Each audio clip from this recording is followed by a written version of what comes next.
नमस्ते मित्रों, मैं आपका डॉक्टर प्रशांत श्रीवास्तव वेलकम करता हूं अपने चैनल द साइक में। मित्रों, आज बहुत इंटरेस्टिंग बीमारी के बारे में हम समझेंगे। और यूजुअली हम देखते हैं कि वो हमारे आसपास हर घरों में पाई जाती है। तो आप सोच रहे होंगे किस बीमारी के बारे में हम बात करेंगे। मित्रों, हम बात करेंगे भूलने की बीमारी में। बहुत लोग इससे ग्रसित हैं। दिन प्रतिदिन लोग इससे जूझते जा रहे हैं, लोग परेशान होते जा रहे हैं। तो क्या होती है ये भूलने की बीमारी और क्यों होती है भूलने की बीमारी, और हम क्या कर सकते हैं, कैसे पहचान सकते हैं, तो इसके बारे में हम बात करेंगे। तो मित्रों, जो भूलने की बीमारी होती है वो सिंपल वर्ड में होती है डिमेंशिया। उसको हम डिमेंशिया बोलते हैं। डिमेंशिया मतलब भूलने की समस्या। तो मित्रों, क्या होती है डिमेंशिया? डिमेंशिया एक तरह का साइकेट्रिक प्रॉब्लम है, ठीक है, जो ऑर्गेनिक डिसऑर्डर के अंदर में कवर किया जाता है। ऑर्गेनिक मतलब कहीं ना कहीं कोई ऑर्गेनिसिटी इन्वॉल्व होती है, इसीलिए बोलते हैं हम ऑर्गेनिक डिसऑर्डर्स में। तो डिमेंशिया बेसिकली, डिमेंशिया में क्या होता है? डिमेंशिया में होता है कि लो इंसान का फॉरगेटफुलनेस होने लगता है। वो अपनी डेली रूटीन की चीज़ों को, अपने खान पीन को, अपने दिन के बारे में, समय के बारे में, रिलेशंस के बारे में, किसी ऑब्जेक्ट के बारे में तक भूल जाते हैं। उन्हें याद नहीं रहता कि मैंने कल क्या खाया था, मेरे रिलेटिव कौन है, मतलब आसपास में कोई आया उसको भी नहीं पहचान पाएंगे। लैट्रिन बाथरूम का या अपने रूम्स का रास्ता भूल जाएंगे। कई बार ये बहुत घातक हो जाता है, क्योंकि ऐसे लोग कहीं बाहर चले गए, उनको अपना रास्ता ही नहीं क्लियर होगा। मेरे पास एक पेशेंट आए थे, वो उनके साथ भी यही समस्या था। वो अपनी वाइफ को अपनी बेटी समझते थे, और वो बाहर निकल जाते थे, उनको पता नहीं रहता था वापस कैसे आना। उनको उनके जेब में, पॉकेट में पर्ची रखी जाती थी, जिससे कि लोग खोज के उनको घर तक पहुंचा जाते थे। तो ऐसे में बहुत ज़्यादा डेंजरस सिचुएशन हो सकती है। तो बेसिकली क्या होता है, लोगों का सेंसोरियम चला जाता है, लोग कंफ्यूज्ड हो जाते हैं, ठीक है। तो अल्टर्ड उनका कॉन्शियसनेस बिगड़ जाता है।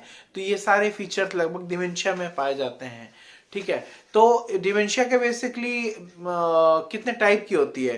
डिमेंशिया ऐसे तो बहुत टाइप की है, लेकिन जो हम मेजर बात करेंगे वो हम दो तरह की बात करेंगे। वैसे डिमेंशिया कितने तरह की है, लाइक एक अल्जाइमर डिमेंशिया है, वैस्कुलर डिमेंशिया है, मिक्स डिमेंशिया है, लिवी बॉडी डिमेंशिया है। तो इस तरह के और भी सब टाइप्स हैं, लेकिन मेन जो हमको नजर आता है, अगर हम बात करें इंडियन पर्सपेक्टिव के हिसाब से, तो 60 से 70% लोगों को अल्जाइमर डिमेंशिया, अगर डिमेंशिया डायग्नोस होता है तो अल्जाइमर डिमेंशिया में डायग्नोस होते हैं।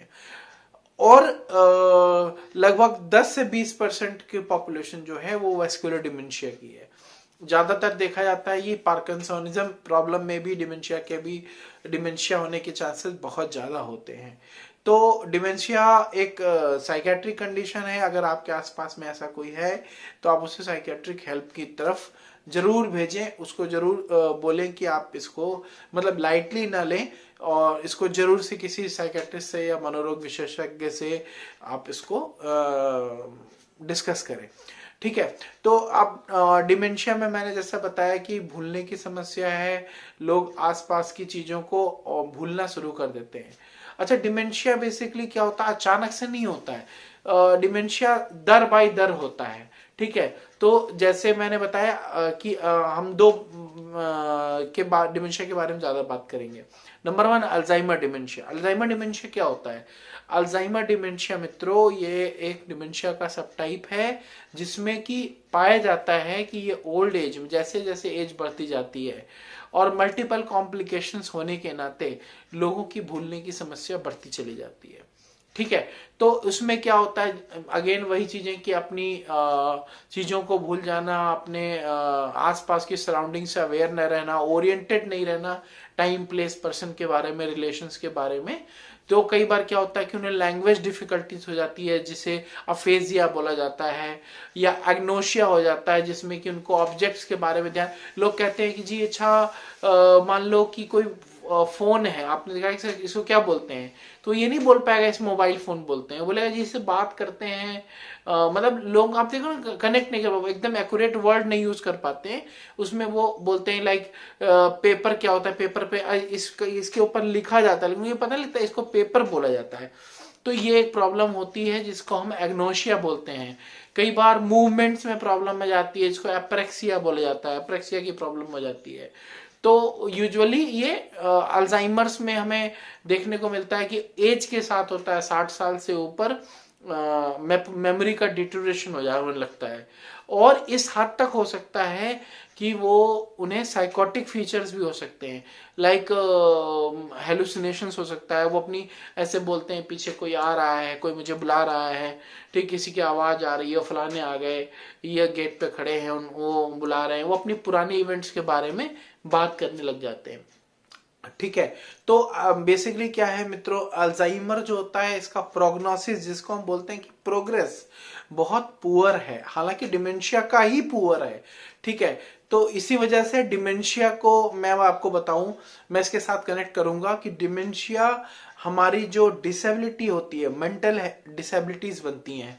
तो मित्रों 4 तरह की डिसेबिलिटीज को हम पेंशन बेनिफिट्स दे सकते हैं, डिसेबिलिटी के अंडर में कवर करते हैं आइडियाज के थ्रू। तो उसमें कौन कौन सा है, स्किजोफ्रेनिया है, बाइपोलर है, ओसीडी और डिमेंशिया है। डिमेंशिया इसीलिए क्योंकि ओवरऑल फंक्शनिंग में प्रॉब्लम हो जाती है और इसका जो प्रोग्नोसिस है, प्रोग्रेस है, वो बहुत पुअर है।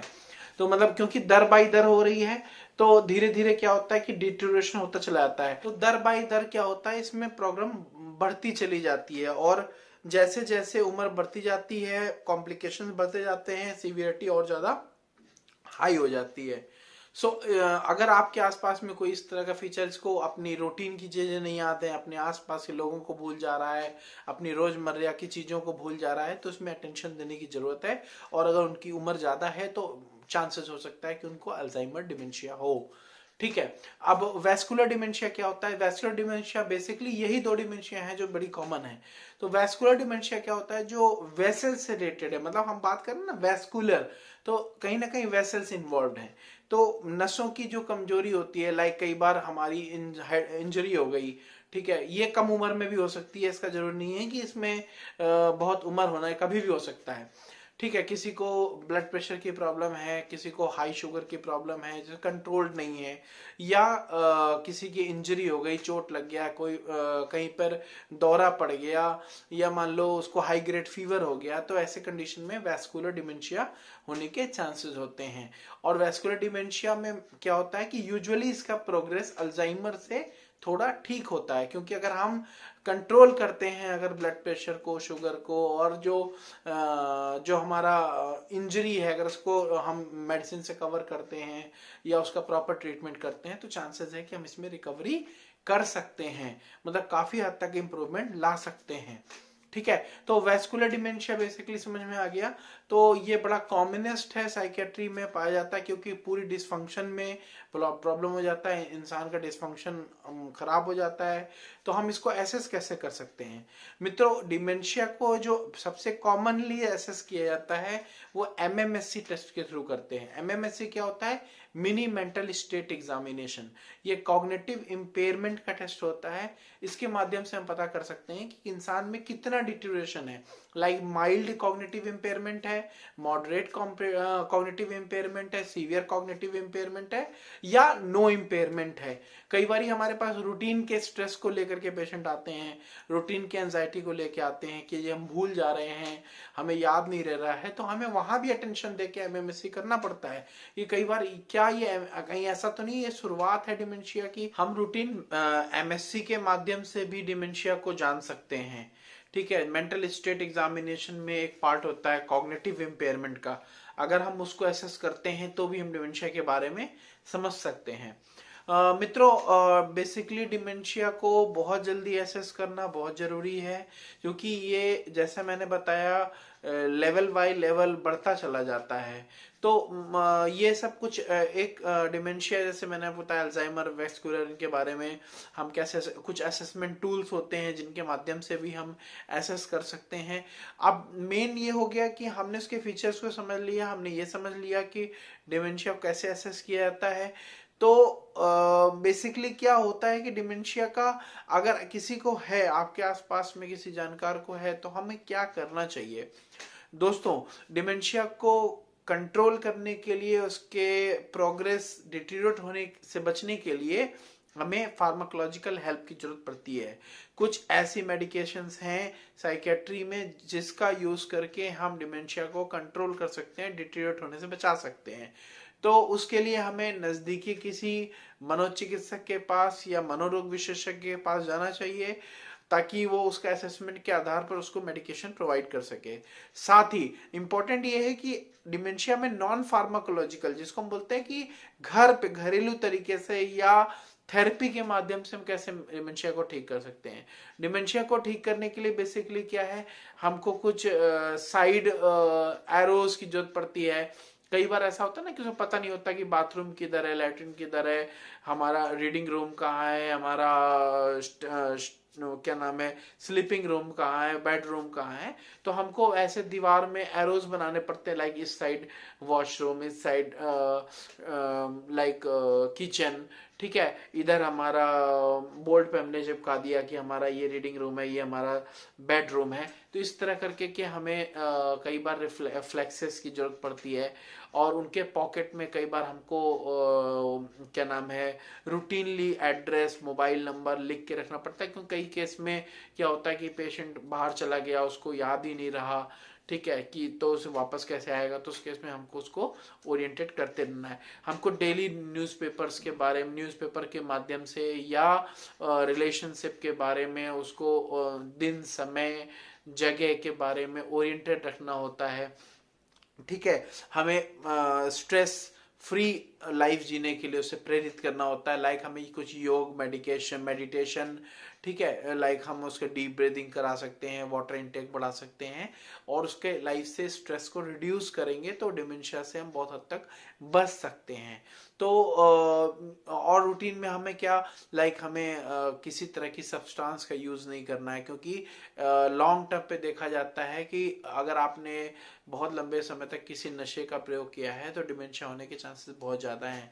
और अगर किसी को ये शुरुआत है तो मैं ये आग्रह करता हूँ कि आप रूटीन में अपने फंक्शनिंग को बढ़ा के रखें, अपने आप को एक्टिव रखें और कनेक्टेड रखें लोगों के साथ, अकेले ना रहें, क्योंकि इससे क्या होता है, एसोसिएटेड जो डिप्रेशन है, एसोसिएटेड जो होपलेसनेस है, वर्थलेसनेस आ जाता है, उसको उससे कम कम होता है अगर हम लोगों से बात करते हैं, हम अकेले नहीं रहते हैं, हम इंटरेक्टिव रहते हैं, हम सोशल गैदरिंग के साथ रहते हैं, तो हमारे अंदर वो अलूफनेस, हमारे अंदर वो हेल्पलेस, होपलेसनेस वाली भावना नहीं आती है, जो डिमेंशिया में बड़ी कॉमन देखी जाती है। तो प्रयास करना है कि हमें लोगों से कनेक्टेड रहना है, किसी भी तरह का हम नशा ना करें, अगर करते हैं तो उसको स्टॉप करें, ताकि हम उससे डिमेंशिया डिटेरियोरेट ना करता चला जाए।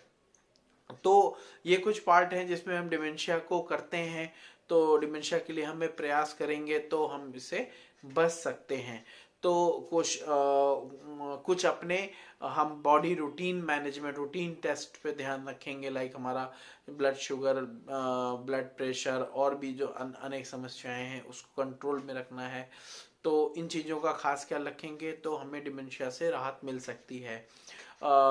तो मुझे आशा करता हूँ कि आपको मेरी वीडियो अच्छी लगी होगी। मैंने डिमेंशिया में काफ़ी हद तक कोशिश किया कि आपको बताऊं, और अगर आपको, मैं आपसे अनुरोध करता हूं कि आपको अगर ये हमारी वीडियो अच्छी लगी है तो प्लीज़ इसे लाइक, शेयर, सब्सक्राइब करना ना भूलें, इसे लोगों तक फॉरवर्ड करें, जिससे जिन लोगों को ये समस्या है वो कैसे इसको हैंडल कर सकते हैं, क्या समस्या होती है, इसके बारे में कुछ जानकारी मिले।